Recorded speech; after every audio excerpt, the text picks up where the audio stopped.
To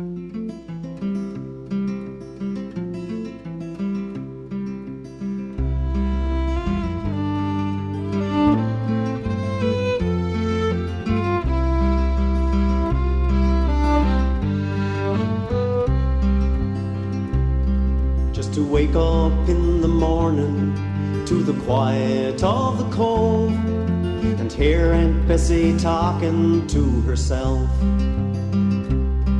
and to hear poor Uncle John mumbling wishes to O'Nell, it made me feel like everything was fine.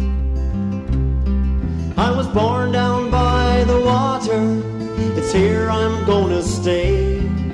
I've searched for all the reasons why I should go away, but I haven't got the thirst for all those modern day toys, so I'll just take my chances with those saltwater joys.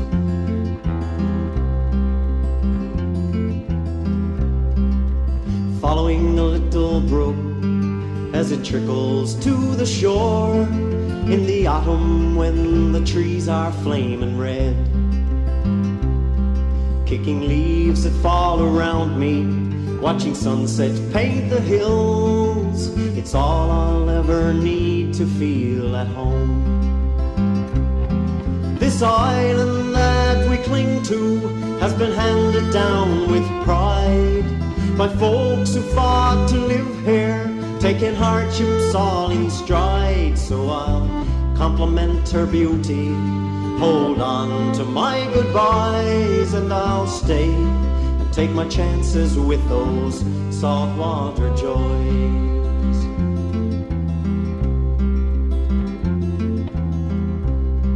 How can I leave those mornings with the sunrise on the cove and the gulls like flies surrounding Clayton's wharf? Platter's Island wrapped in rainbow in the evening after fog, the ocean smells are perfume to my soul. Some go to where the buildings reach to meet the clouds, where warm and gentle people turn to swarming faceless crowds, so I'll do without their riches, glamour and the noise, and I'll stay and take my chances with those saltwater toys. Some go to where the buildings reach to meet the clouds, where warm and gentle people turn to swarming faceless crowds, so I'll do without their riches, glamour and the noise, and I'll stay and take my chances with those saltwater joys.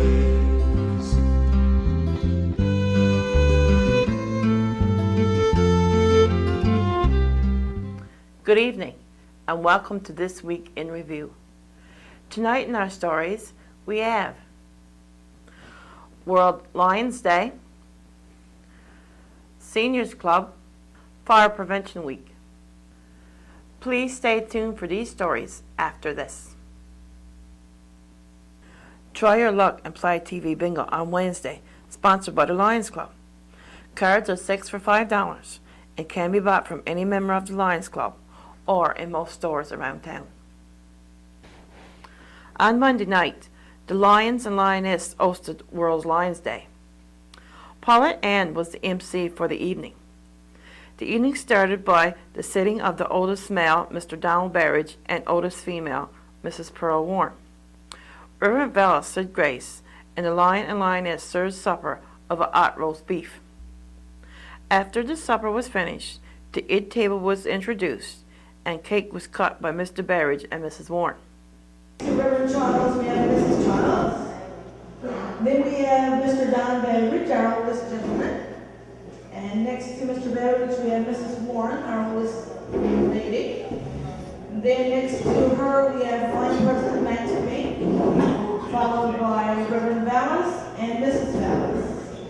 And I'm supposed to be in between them, that empty space there. That's where I'm supposed to be. So ladies and gentlemen, your table.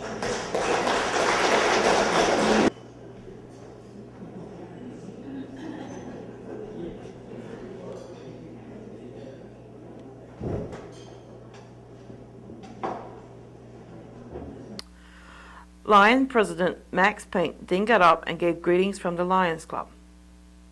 It's certainly an honor to stand there before you people tonight and have a few words.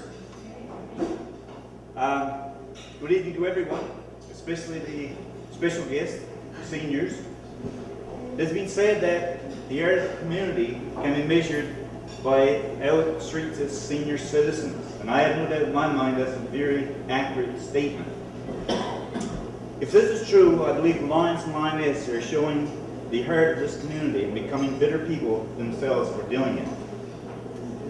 We certainly enjoy the opportunity to spend a little time with you, and we hope that you have enjoyed your supper and will continue to have fun with the cards and the dance later on this evening. So on behalf of the Burgeo Lions Club, I extend a very warm welcome to all of you. And thank you sincerely for sharing World Lions Day with us. This sounds like speech to me. This evening, or this morning, George said, you're going to have a speech tonight. And I said, not a speech, I'm going to have a few words. But I think this is a speech, so I was saying. But anyway, just a few more words. Anyway, personally, I've been in the Lions Club now for this is actually my 30th year. And I enjoy nothing more than actually coming up to this particular function and just sharing the night with you people. You people certainly know how to have a good time and how to have fun, keep up your ill, have a good game of cards. So seriously, it's a great honor to be here tonight and speaking to you people, and it's certainly a treat to be able to come and enjoy this evening with you people. So I really hope you have a great evening, as well as health and happiness in the future.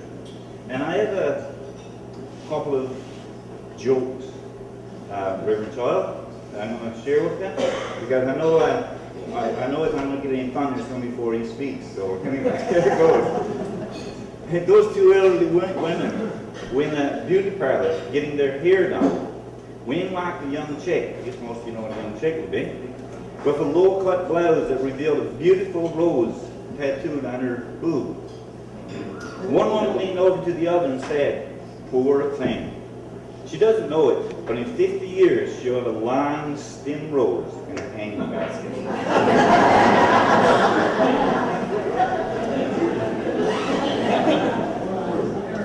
By the way, I can't tell jokes without reading those half the table pretty much. The phone rings, and the lady at the house answers. "Hello, Mrs. Ward, please." "Speaking, Mrs. Ward. This is Dr. James at the medical testing laboratory. When your doctor sent our husband's biopsy to the lab yesterday, a biopsy from another Mr. Ward arrived as well, and we are now uncertain which one is your husband's. Frankly, the results are either bad or terrible." "What do you mean?" Mrs. Ward asked nervously. "Well, one of the specimens tested positive for Alzheimer's, and the other one tested positive for AIDS. We can't tell which is your husband's." "That's dreadful. Can you do the test again?" questioned Mrs. Ward. "Normally we can, but the tests are just too expensive to do a second time." "Well, what am I supposed to do now?" "The people at the Medicare recommend that you drop your husband off in the middle of town, and if he shows up and finds his way home, don't sweep him." There's Dawson and Sam. They've been to the park every day to feed pigeons, watch the squirrels, and discuss world problems. One day, Dawson didn't show up. Sam didn't think much about it, figured maybe he had a cold or something. But after Dawson hadn't shown up for a week or so, Sam really got worried. However, since the only time they ever got together was at the park, Sam didn't know where Dawson lived, so he was unable to find out what had happened to him. A month had passed, and Sam figured he had seen the last of Dawson. But one day, Sam approached the park, and lo and behold, there sat Dawson. Sam was very excited and happy to see him, and told him so. Then he said, "For crying out loud, Dawson, what in the world happened to you?" Dawson replied, somebody knows the answer, "I've been in jail." "Jail?" cried Sam. "What in the world for?" Well, Dawson said, "You know Sue, that cute little blonde waitress at the coffee shop where we sometimes get coffee?" "Yes," said Sam, "I remember her. What about her?" "Well, one day she dropped me she charged me with rape, and I was so proud that when I got into court, I pleaded guilty. The judge gave me 30 days for perjury. The mother gets up this Sunday morning, and she goes into her son, who's in bed, sleeping, and she says, it's time to get up and go to church. He says, no, I'm not going to church. She says, yes, you should get up and go to church. He says, no, I'll give you 2 good reasons why I'm not going to church this morning. He said, I don't like them, and they don't like me. Mother said, well, I'll give you 2 good reasons why you should go. One, you're 59 years old, and the other, you're the pastor. Anyway, I hope you all have a great evening. Have fun, take care, health, and happiness in the future. Followed by greetings from Lioness President Paulette Ann. Good evening. I would like to extend a warm welcome on behalf of the Lioness to the table, all Lions and Lioness, and especially the seniors. It's so nice to see you all here tonight. When we look back on our lives, we sometimes don't realize the influence that you have had on us. We have looked to you for guidance and understanding, and you have not let us down. This being Thanksgiving, we are very thankful for the part you have played in our lives, and we hope that it continues in the years to come. Even though we may not often say it, we are more than happy to be able to show you in this small way how much we appreciate the things you have done to make our journey such a smoother one. All of us in the Lioness hope you have a lovely time tonight, and we hope to keep serving you in the future. Enjoy your evening. Reverend Charles was asked to speak on behalf of the seniors and then told a few stories. I may not be the best person to speak for seniors here this evening. I didn't consult with anyone about what I should say, but I suspect they would want me to thank the Lions and Lioness for inviting us here once again and serving such a delicious meal. You seniors out there, if you agree with what I have just said, would you please show your appreciation and gratitude through a loud applause.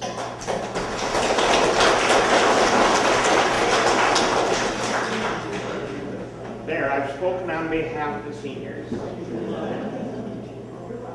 Now I would like to speak on a subject that I feel I was really invited to speak on. That may be presumptuous on my part, because Paulette didn't ask me to do anything else. That is, I would like to say a few things that may make you laugh. Laughter, they say, is the best medicine, and I recently found a quote that verified that. The quote is, you don't stop laughing because you grow old. You grow old because you stop laughing. Someone else said, nobody grows old by merely living a number of years. People grow old only by deserting their ideals. Years may wrinkle the skin, but to give up interest wrinkles the soul. And having said that, I hope that I have to say will help to keep you young at heart, for at least this evening. I think it was the local musician, Sim and I, who sang the song that stated, I thank God that He has let me live till I am old. So if we're going to grow old, we should try to do it gracefully and try to see the humorous side to growing old. Even though we're old, we sometimes would like to feel young again, like the two 80-year-old men, John and Jim, who were driving down the road one day when they heard a commercial about hip flaps. The commercial ended with the statement, it makes you feel young again. John looked at Jim and said, we need to pull over and get a bottle of that stuff. Jim agreed, and the two old men pulled over and got a bottle of hip slacks. They both took 2 tablespoons each and continued to drive. About a mile later, Jim asked, "Well, John, do you feel any younger yet?" "No," replied John. So they pulled over and took 4 tablespoons full apiece and continued to drive down the road. And a couple miles later, Jim asked, "John, do you feel any younger?" "No," replied John, "but I sure did a childish thing." A card game followed the supper until 10 p.m. All drinks were provided to the seniors free of charge by the Lions Club. Cards were won by Margaret Ann with 735 points, Juanita Atra with 690 points, and the booby went to Anna Beggs with 380 points. Dance followed with music by the Lions Club Disco. There were approximately 60 seniors in attendance.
Seniors Club, take 1. Mr. Arthur Marsden of Ramia came into the studio to talk about setting up a Seniors Club in Burgeo. I gotta look up more of that. Do that one again. Seniors Club, take 2. Mr. Arthur Marsden of Ramia came into the studios to talk about setting up a Seniors Club here in Burgeo. In our studios tonight, we have Mr. Arthur Marsden from Ramia. He's here to discuss developing a Seniors Club here in Burgeo. Good evening, sir. Good evening. Nice to be here. Nice to Well, have I've been back here once before on this Burgeo broadcasting. I've had 3 meetings here, and I feel sure that there's a need for a Seniors Club in Burgeo. I've had different phone calls from different people asking me to keep on trying. Well, I'm going to talk about the situation in Ramia. I'll give you some idea of what how we went about it before my time. 1992, the Health Service Committee was in progress and still is. Now, 2 people that you all might know, Stan McDonald and Cease Marsden, they decided that they saw the need as well for a Seniors Club in Ramia. So they got down to business and got 6 seniors plus 7 or 8 younger ones to get this thing going. So what I'm asking now, the Federation, Newfoundland and Labrador Pensioners Seniors Citizens Federation, is asking for 50 plus. That's the age for a seniors club anywhere. But they're also coming up with, if you're below 50, early 40s, like that, and you want to help seniors in your community, this is the thing. If you want to help them, you can become a member yourself at an age of between 40 and 50 plus. If we can come up with a president, a vice president, secretary, treasurer who are below 50 plus, that is what I'm looking for right now. Because you must understand, if you're 48 or 41 or 42, you're not only helping the seniors of today, but you're building a future for your own self in years to come. This is the way some clubs have started. And I hope that if there's anybody out there today would give me a call one way or the other and talk about what I just talked about, ask questions, because it is a thing that the seniors should be involved in. We in Ramio as well as Burgeo have a Lions Club, Fire Brigade, Ladies Auxiliary, you name it. But when it comes to a seniors club, you haven't got any. And there's 100. I'm involved in 23 seniors clubs on this coast, and they're all working good. All you have to do is give me your name, and I will come back, and I will look after the buildings or whatever to try and get it formed in a good manner, so your seniors of the day will have an opportunity to gather with a group as they could not do in their younger days. The Lodge, the Fire Brigade, the Lions Club is, sure, that's good, but it's different than what a seniors club is. A seniors club is what you make it, and the money you make, the money you can spend. It's not like you're not a charitable organization. You just make the money and you use it just for your own use. It's going to cost you money to get involved, but to have fellowship, fun, and laughter, it must cost something. The federation part of it, there's an insurance of $2,500 accidental death. There's 10% for your glasses. There's different things. I read in the paper only last week some of the resolutions that went into our convention we had in Gander a couple of weeks ago. These resolutions were from seniors. So we, as a federation executive, now later on in the fall, will take this and meet with the government, and we will try and come up with, if we can't get them all, we get some. So the federation is working for seniors, and the more clubs, the more members, the bigger, the more voice that we will have. So I'm leaving it with you to call me and get more acquainted with me and the things that happen at a seniors club. Thank you.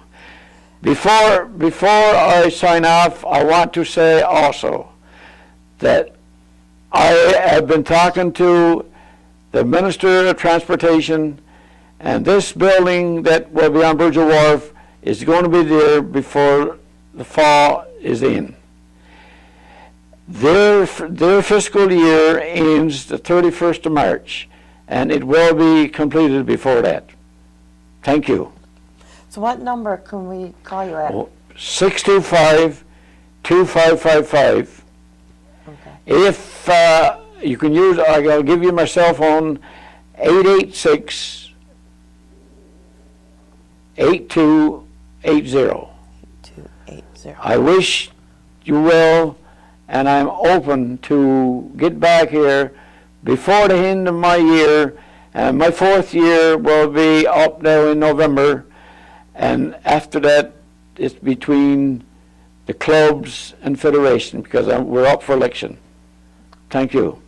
Well, thank you so much for dropping in and sharing this information with us. Thank you. With the week of October 7th to 13th being Fire Prevention Week, the fire department held several fire drills. I caught them at the seniors complex. As the alarm went off, the residents came outside through the nearest escape doors and gathered on the opposite side of the road at a meeting place. After everyone was out and accounted for, they were permitted to go back inside. This concludes our programming for tonight. Thank you for watching. Good night.